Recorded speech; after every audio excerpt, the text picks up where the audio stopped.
Hello and welcome into another episode of Locked on Wolves. Today on the show, thoughts from the final Timberwolves Summer League game. Yes, they lost again on Saturday, but still some positive takeaways by kind of the same Wolves that have played well throughout Summer League. So we'll put a bow on that. Plus, Timberwolves players in the FIBA World Cup this August, players that we know will be appearing and which countries they'll be playing for, and also a few thoughts on the draft.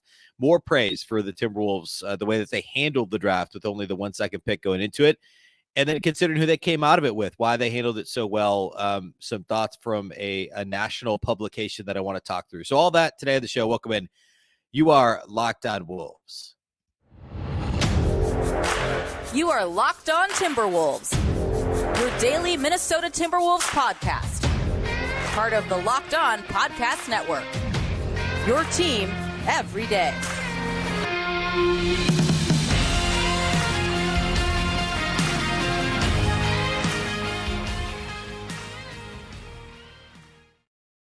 Hello and welcome to the Locked on Wolves podcast, part of the Locked on Podcast Network, your team every day. My name is Ben Beecken. I'm the host of Locked on Wolves. Today's episode is brought to you by PrizePicks. First-time users can receive a 100% instant deposit match up to $100 with the promo code Locked On. That's PrizePicks.com, promo code Locked On. Happy Monday, everybody. Hopefully you had a fantastic weekend. A big thank you right here off the top for making Locked on Wolves your first listen every single day. Of course, this show is free and available everywhere, including YouTube, as well as all of your favorite audio platforms, wherever you like to listen to podcasts. You can find Locked on Wolves. You can also watch on the Locked on Sports Minnesota app, along with all the other Minnesota podcasts with Locked on. Just download the Locked on Sports Minnesota app on either Roku or Amazon Fire TV. More great local sports coverage 24/7 for free. Again, the Locked on Minnesota Sports app, Locked on Sports Minnesota app, on either Roku or Amazon Fire TV. You can also follow the show on Twitter at Locked on T-Wolves, and also at my account, which is at Beecken, and that's with 2 B's, 2 E's, C-K-E-N. All right, Summer League's over. The Timberwolves finished with a disappointing, to say the least, 1-5 record, losing on Saturday to the previously winless Charlotte Hornets, who had been 0-4. The Wolves won their first game, I guess it was, right? And then lost their next 4. So I still have a few more takeaways that from this game specifically, but I think for the most part they've followed. We saw a couple new things that I'll get to here in a second. For the most part, it follows my thoughts from the rest of Summer League. And I do want to do one final kind of run at like the overarching takeaways. During the regular season for post-game pods, I do studs and duds for individual players from each game. I kind of want to do that for the Summer League. And I'll do that on Tuesday's show. So today, this is specific to Saturday, but again, there's some common themes, some new stuff we saw Saturday.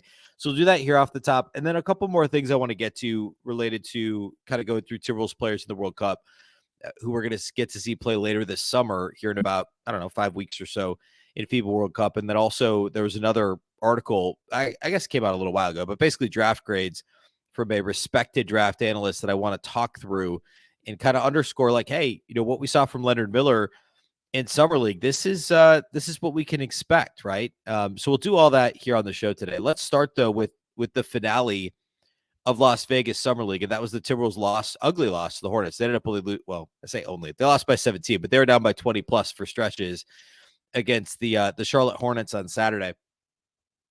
The Wolves went with a similar starting lineup, although they did put in Theo John, the Minnesota native, former Marquette big, former Duke big, at center, and Trevion Williams came off the bench, only played 3 minutes. I think they were all in the second quarter. And then Wendell Moore Jr. was able to play again after he missed 2 games. He played the first and then the fourth and fifth games of Summer League. So it was good to see him on the floor. We'll talk about him here in a minute. The biggest things here from this one are related to, I think we saw mostly more of the same. We'll start here. Let's start with DJ Carton, because I think he's kind of the story of Summer League for me, beyond Leonard Miller being what we thought he was and maybe a little bit more, and Josh Minott showing the progression that we've wanted to see. But DJ Carton, to me, I think he's a legitimate candidate for that final two-way spot. I talked about this extensively. I think it was Friday's show. But he had another 11 points and 7 assists. He was a little bit more inefficient, 4 of 11 shooting, but he was 2 of 3 outside the arc. I thought the 3-point shot became much more confident. Like he was just kind of catching and shooting, letting it fly with less thought as Summer League went on. And I don't know this for sure, but maybe the coaching staff was like, hey man, if you catch the ball and you have a sliver of space, shoot it. You need to show you can catch and shoot from the perimeter to play guard in this league. And so we saw that in the last two games after some real hesitation in games 2 and 3, really, from outside the arc. Carton was catching and shooting with confidence in games 4 and 5 of Summer League, and he knocked down a couple in this one that were really, at least there was one where he really had a hand in his face. He just let it fly. He also had a nice take. I think it was third or maybe early fourth quarter, going to the basket, which was one of his two other made field goals in the game. But I love his aggression on both ends of the floor and his playmaking. He had a couple of very nice passes off the bounce. There was one early in the game where he went to his left and kind of slung a pass from underneath the basket to the opposite corner and evaded a couple of defenders that were in the passing lane, really. And it's that sort of creativity and willingness to make that pass. He did have 4 turnovers, and turnovers have been an issue for him both in the G League and in Summer League. And you know, that continues to be like, he's not a pure point guard, right? He's really more of a true combo guard where he's a scoring guard in a point guard's body, but he also has that playmaking acumen. Like there's shades of, I think he's more athletic than Jaylen Nowell, and I think he's a little more dynamic. And I don't think he's as good of a pure shooter. Now, of course, Jaylen Nowell shot the ball miserably this last year, but 2 years ago, he shot the ball very well. He shot the ball well in college. Nowell at least has a very comfortable looking mid-range jumper and range that really should extend beyond the arc. DJ Carton, it's more about the athleticism and getting to the basket and of course the defense, which is the main difference between the two. Is I think he can be a very good defender. Carton can. But I think he's a scoring guard with the ability to play make. And that has some intrigue to me. Now, of course, you're not going to ask your two-way player to like come into an important NBA game and run your bench unit essentially. So maybe it doesn't make sense to have him on a two-way deal. But I think there's some intriguing upside there. And if the Wolves can keep him in Iowa where he was last year, I'd be a little surprised if somebody else didn't come after him either for a two-way deal, you know, like a rebuilding type team looking for somebody on a two-way deal. Like, I mean, DJ Carton to me would be very attractive. For a contending team, you got to stash him in the G League or, you know, I guess maybe, but the Wolves have kind of already used their third two-way spot to stash Jaylen Clark, right? Because he's out for the year, probably, at least for the next several months. So can you afford to burn two-way spots with guys that aren't going to play much, if at all? Because I don't think DJ Carton's NBA ready, but there's, I think, a lot of upside there. And the athleticism, the activity on defense, the playmaking ability, I think the reads he was making to me were more advanced than I expected to see. And I mentioned this the other day, but in the open floor, kind of hit ahead passes, getting the ball to the spots it needs to be in the break and in the secondary break were very impressive. And that's the type of player that the Wolves could use if he was a bit more polished off the bench. Again, the shooting efficiency wasn't great. I thought he should have gotten the line more than a couple times. He was aggressive going to the basket, had a dunk attempt. I think it was the opening possession where he tried to just straight posterize somebody. That aggression is very attractive for somebody coming off the bench for the Wolves. And there's upside, I think, to DJ Carton. And again, this is, I believe, the third straight game he led the Summer League Wolves in minutes, and this wasn't close. He had played 5 more minutes than anybody else on the roster. So I think the Wolves are trying to get a good long look at him and say, can he be a guy that makes the roster? And I've been saying this since I think the opening game, at least since game 2, that I think he has been the most intriguing player of Summer League for me in a Wolves uniform. Because mostly I didn't know a ton about him before Summer League, other than, you know, a little bit of the G League that I'd watched and then his stats from the G League and the fact that the Wolves clearly wanted him, you know, they wanted to get another look at him. So, yeah, I was very intrigued by DJ Carton. Quickly about Wendell Moore, and I want to talk about Leonard Miller here in a minute. Wendell Moore, I thought, had a pretty good game. Yeah, the 1 of 6 from outside the arc's not great. You'd love him to have more than 2 assists, but he opened the game. This might have also been the first possession after the missed dunk from Carton, if I'm remembering right, but he went in and had a nice turnaround jumper from the mid-range, had another one later in the game, hit a couple of turnaround jumpers in this game, and then of course goes 1 of 6 on 3, but looks comfortable with these high degree of difficulty mid-range turnarounds. I thought Moore played pretty well. I'd like to see him be a little bit better on the ball defensively. I'd like to see him obviously shoot the ball better from the arc, but I didn't think he played great the first game. He got hurt, didn't play in the next couple of games, and I thought he looked pretty solid in the final 2 games. And he has a little bit of that do stuff ability the Wolves need out of whatever role he would potentially play this year. I still think he's in the overall depth chart, and of course positions do matter, but like if you're just saying, okay, here are the 14 guys in the Wolves roster currently, where does everybody sit? I mean, Moore is probably like 12th, right? Like, I mean, he probably only would get minutes ahead of Miller, and actually that might be about it, right? Maybe McLaughlin. I don't know. Because I think Josh Minott has an easier path to minutes. Obviously, there's newcomers that make up your top 10. So Moore's got I think a tricky path to development. If they thought he was ready, they probably don't split up that remaining cap space and pick up Milton, Alexander Walker, and Brown Jr., right? They probably would only sign 2 guys and maybe spend a little bit more dollars to make a more serious run at somebody else. I don't know who that would have been, because there were guys that got a lot more money than we thought they would, like, say, Bruce Brown.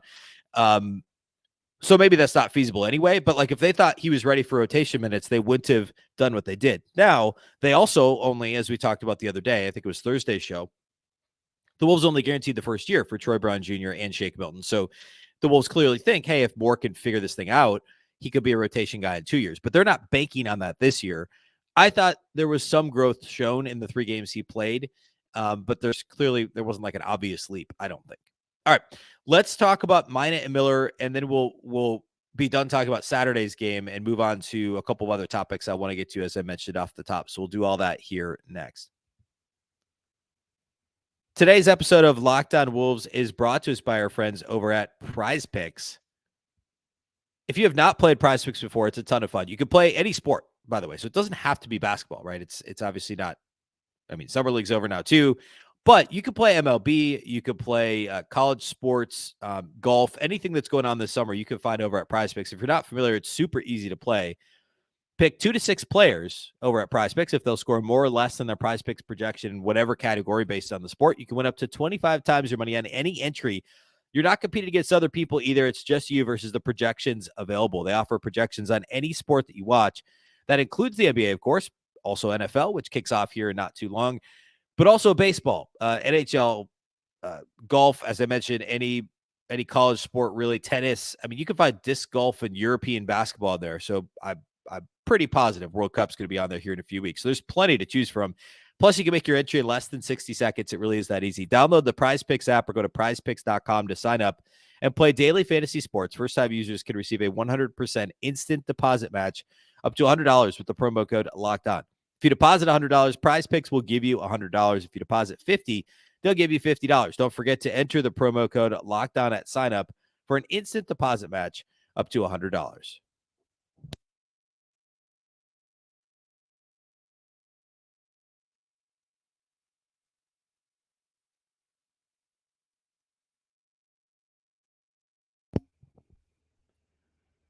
A big thank you once again for making Locked On Wolves your first listen every day. Of course, every dayers, as I mentioned, tomorrow we'll do key takeaways, or I guess overall studs and duds from Summer League on the show. We are still daily throughout the week. I want to get into some more free agency and draft unpacking, if you will, as we move through the offseason, but we're still daily all this week and all next week. So be sure to follow and subscribe wherever you listen to podcasts. We'll see you again tomorrow. All right, so let's kind of finish talking about Saturday's Summer League finale for at least the Wolves edition of the Summer League. I thought Josh Minott played a really good game, and the line doesn't pop maybe as much as a couple of the other ones, but let me kind of offensively, I think he did. I think defensively he struggled a little bit in this game. He had one really nice weak side block. I thought point of attack though, there was like one closeout in the corner, and this wasn't the only time it happened, but there's one that stuck out where the instinct to cover the corner was great. It was an X out. He had to run it. He was covering the player in the slot, but because of penetration, the guy guarding the player in the corner had to kind of sag and be the low man. So Minott had to X out to the corner, but it was a really sloppy closeout, and he tried to force the Charlotte offensive player, I forget who it was, to go baseline. But instead of going baseline, the guy from Charlotte just dribbled around Josh Minott, who was like literally like guarding him on the side of like his back to half court, front facing the baseline. And instead of going baseline, the guy just dribbled around him, got to the basket and scored. It was just poor. It wasn't even in a defensive stance. It was like reminiscent of like rookie year Andrew Wiggins with the Wolves. Like, I mean, it wasn't good technique by Minott. The instinct to cover the corner was correct, but like the technique was very poor. I saw a little bit of that on the perimeter. One of the things I had mentioned a week or so ago about what I wanted to see going into Summer League, I guess a week and a half ago now, was I wanted to see Minott's point of attack defense, and it just wasn't quite up to stuff. Certainly not in this last game. I think there were moments that were good. I still think the help side defense is great. The rebounding is solid. the kind of the off ball we saw, I think it was games like 2 and 3 and 4, especially in the middle of summer league. He was grabbing steals by the bunches, which is not a real expression, but I mean, he was the off ball defense was on point. The way he was playing passing lanes was impressive. The point of attack defense left a little bit to be desired. I thought that was pretty clear in this last game. And he's nowhere on the level of, say, AJ McDaniels, which is the type of defender you'd like him to be. Well, that's not necessarily true. McDaniels is certainly more of a 3, and Minett's more of a 4. But that kind of 3-4 hybrid, right? Not a guard, but McDaniels is a 3 that can guard guards and guard some 4s. Minott is a 4 that, in theory, can guard 3s, but you need to see more.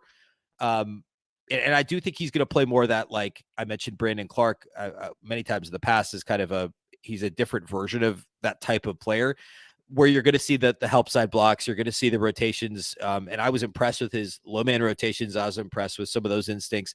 But though the instincts for Minott and the ability defensively are not, say, what Leonard Miller's are. Different players, but Miller was better in all those areas, right? Both point of attack and also getting to the spot on rotations down low, things like that. Miller seemed more comfortable with that as somebody, and I guess they both played a lot in the G League last year, right? Miller actually played more. So Miller got more on-court experience last year in his first year as a pro, played for G League Elite versus what Minott got with the Wolves. And I'm not saying that that's why, and I'm not saying that Miller is certainly ahead of Minott. I think Minott has an easier path to minutes still because he's been in the Wolves organization a year longer. And I also think that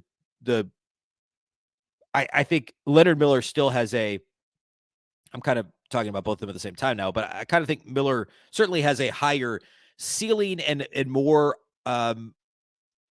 He could do more with the ball in his hands. He needs the ball in his hands more often than Josh Minott. Whereas Minott, who even spoke to this, he had a quote the other day about how basically like, hey, I know my role is not to come down and jack a bunch of threes. It's actually here. I've got the quote here. It was transcribed somewhere.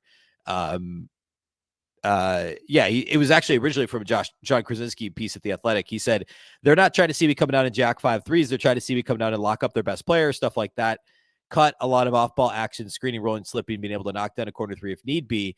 Overall, in terms of what I can do, it's whatever a team's missing. That's Minett's quote. That's what I was saying before Summer League that we needed to see, is exactly that. It's the doing other stuff. It's the ability to fill in all these other roles, fill in the gaps. And I thought, for the most part, offensively, he did that really well. He even had a nice take in the second half of this game, which I'd been worried about after seeing him kind of stumble his way to the basket a couple of times when he got out over his skis early in Summer League. I thought he picked his spots well in this game offensively. It was the defense that concerned me. So just more consistency. But I think he can fit in offensively from day one easier than Leonard Miller, simply because he's a lower usage player and can use his size and athleticism to play in the dunker spot, to slip screens. We saw a ton of that. We actually saw there was a play really early in this game, early in the first quarter on Saturday, with DJ Carton and Josh Minott in pick and roll, where Minott slipped another screen. Carton hit him in stride like a quarterback would, and for a lay-in at the rim for Minott. And we saw him get an alley-oop off that early in, I think it was game 3. Like, Minott is really, really good at that. And it's actually, the Wolves tried that a little bit with Jared Vanderbilt with like first possessions of games a couple of years ago. And Vando never really had the hands, certainly not that Minott does. But I think both Minott and Miller are guys where if they ever were to start a game, that's a great opening possession, is what the Wolves did throughout Summer League, which is like, hey, we're going to pick and roll. But if they play it this way, slip the screen, just go right to the basket. We're going to get you a lob, or we're going to hit you in stride for a dunk or a layup. And Minott seems very comfortable doing that. That's a role that he can play, which is like a Brandon Clark-like role, right? Like, play the 4 and be that role man. That's your offensive role, but also be able to knock down an open 3. That's the piece. He's maybe looks a little more comfortable shooting 3s than he did a year ago, but the results were not there in Summer League for Minott. And again, we'll talk a little bit more about the overarching, takeaways from Summer League studs and duds individually on Tuesday's show. So we'll get into some of those numbers Tuesday. Lastly, Leonard Miller, I thought this was another solid game, 13-7. It was great to see him do more glass work, although a lot of that was, frankly, rebounding his own misses. There were a couple of nice offensive rebounds, but he had 5 offensive rebounds, and at least 3 of them were off of his own misses, which is good. Like, those count the same, right? There's still additional tries at the cup. And so I'm not denigrating that, but those were 5 of his 7 boards. He had 13-7, 4 of 14 shooting, 1 of 3 outside the arc, which was a nice catch to shoot deep from the top of the key, top of the arc. 4 of 4 at the line, was pretty aggressive offensively, and it just was a well-rounded game again for Leonard Miller, solid defensively. And again, we'll put a bow on his summer league overall on Tuesday's show. So a good game for him. Nothing super notably off the bench. I should mention Javonte Cook. He had been pretty quiet and had one really bad game. It was the first or second one where it was unsightly. But he came off the bench of this game, played 22 minutes, which was third on the team in terms of minutes. 16 points, led the team in scoring, a couple of assists, 7 of 9 shooting, had some really nice flashes. And I remember liking him last year. I don't think he's got a path forward on this team, but or this season on the Wolves, but nice game from Javonte Cook for sure. Otherwise, the bench was relatively quiet. Ferran Hunt, the Wolves clearly tried to get a longer look at him. He had some good moments again in this one, but he also had some not so great moments. He missed at the rim a couple of times. But still, I think he's still a candidate for that final 2A. In fact, he may have a better shot than Carton simply because he's more NBA ready and would play a role that the Wolves always need. Which is, defenders, wing defenders, right? Athleticism, size. Carton has some of that stuff. He doesn't have the size and he doesn't have the polish. Hunt's played in a couple of NBA games. He's got a little more G League experience even than Carton. So I think Hunt probably has a better shot at a 2A than Carton, even if Carton's got the higher ceiling as a prospect. But anyway, I thought the Wolves were clear that they wanted a longer look at Ferran Hunt in the final 2 or 3 games of Summer League. All right, that's enough Summer League for today. I do, again, Tuesday's show will be all about it. I want to get into some World Cup and some final draft thoughts. Maybe not final draft thoughts, but some additional draft thoughts. So we'll do that here next before we close the show.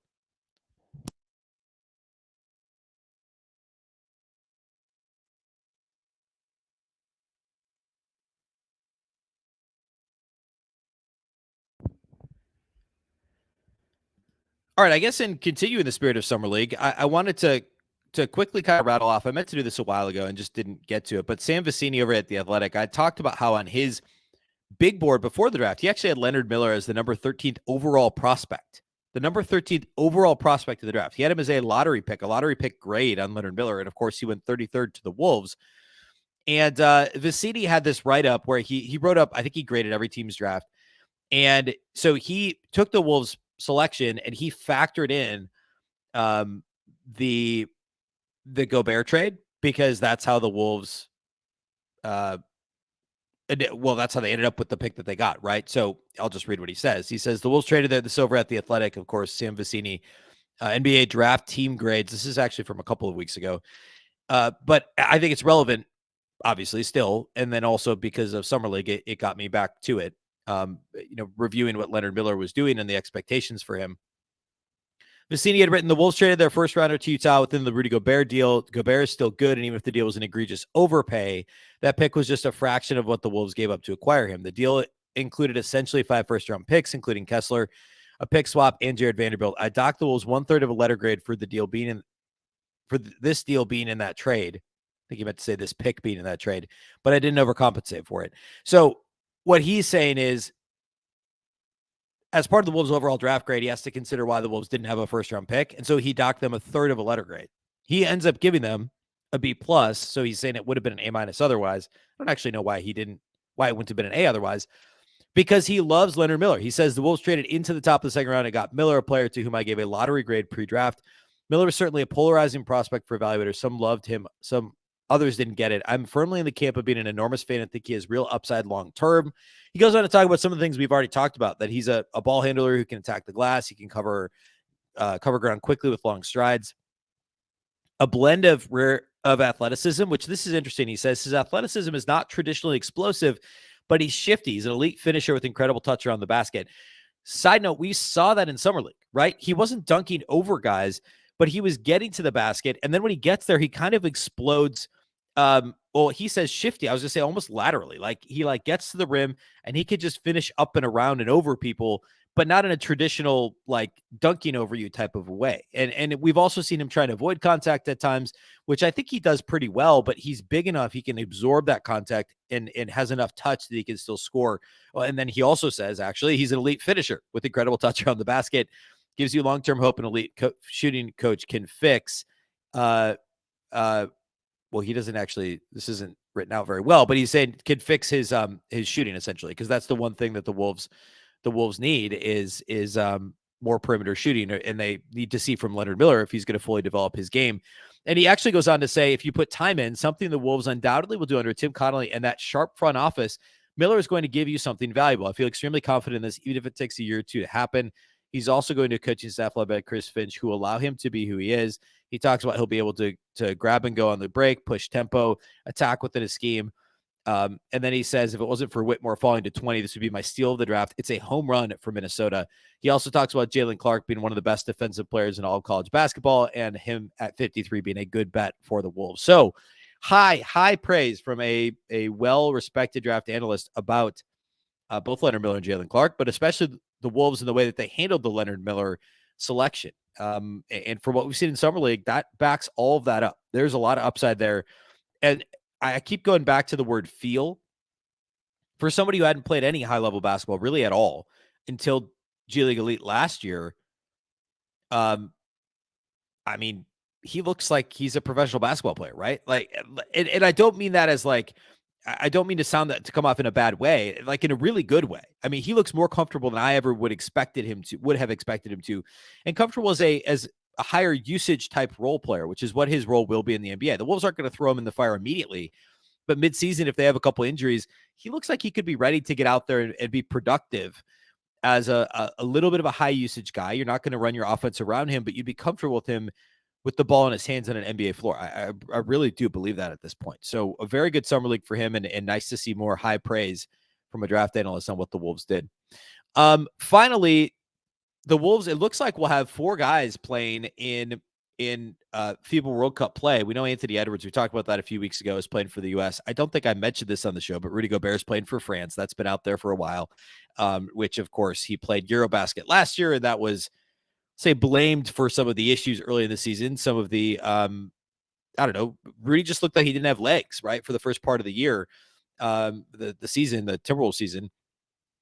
So it certainly seems like, I don't think we need to read the tea leaves too hard to be able to tell the Wolves weren't thrilled about it. But anyway, Ant playing for Team USA hopefully will be a good thing for him. Rudy playing for France. Nickeil Alexander-Walker will be playing for Canada, which was announced most recently. That was, I think, middle of last week. And Canada's got a nice roster, by the way. Of course, obviously, they've got Shai Gilgeous-Alexander and Jamal Murray and Kelly Olynyk and some of these guys who are Dylan Brooks, I believe, is on the team. So very loaded roster. And then also, this hasn't been officially announced, and I may have mentioned it when it was first rumored a long time ago, but Kyle Anderson is supposedly going to play for China. They haven't officially announced that, but that would be 4 Timberwolves players involved. Luka Garza's name was floating around as Bosnia, but I don't think he's playing for Bosnia. I believe he's just going to be there as part of training, which I believe Ant did last year or the year before, maybe with Team USA. So that type of a thing. But anyway, Ant for USA, Gobert for France, Alexander-Walker for Canada, and then reportedly Kyle Anderson with China. So it'll be fun to check in on that. Give us something to talk about towards the end of August, early September as FIBA World Cup kicks off. The dates are, it is late August. It's like, August 25th to September 10th. So there's only like a week and a half in there before Timberwolves camp kicks off. So maybe 2 weeks. So it'll be a busy September for those 4 Timberwolves for sure. All right, that's all we have for you today on the show. Again, we will wrap up Summer League entirely. And then I think this is important to get these key takeaways from key Timberwolves players. We didn't talk at all about Brandon Williams. We'll talk a little bit about him. Didn't talk at all about him today, I should say. Talked a lot about him last week. But we'll finalize all the thoughts on Summer League Tuesday, and then we'll put it in the rearview mirror, and we'll move forward, and we'll look at, again, kind of revisit free agency, revisit some of the draft stuff, and again, still daily this week and next week. So make sure you're following and subscribed wherever you like to listen to podcasts. A big thank you for those of you that do make Locked On Wolves your first listen every day. Of course, you can watch on YouTube. You can also watch on the Locked On Sports Minnesota app on both Roku and Amazon Fire TV. You can also follow on Twitter at Locked On T-Wolves and at Beecken with 2 B's, 2 E's, CKEN. Of course, the Locked On Wolves podcast is part of the Locked On Podcast Network. Remember, the Locked On Network is your local experts on all the biggest stories. Once again, I'm Ben Beecken. This is the Locked On Wolves podcast, and we'll catch you next time.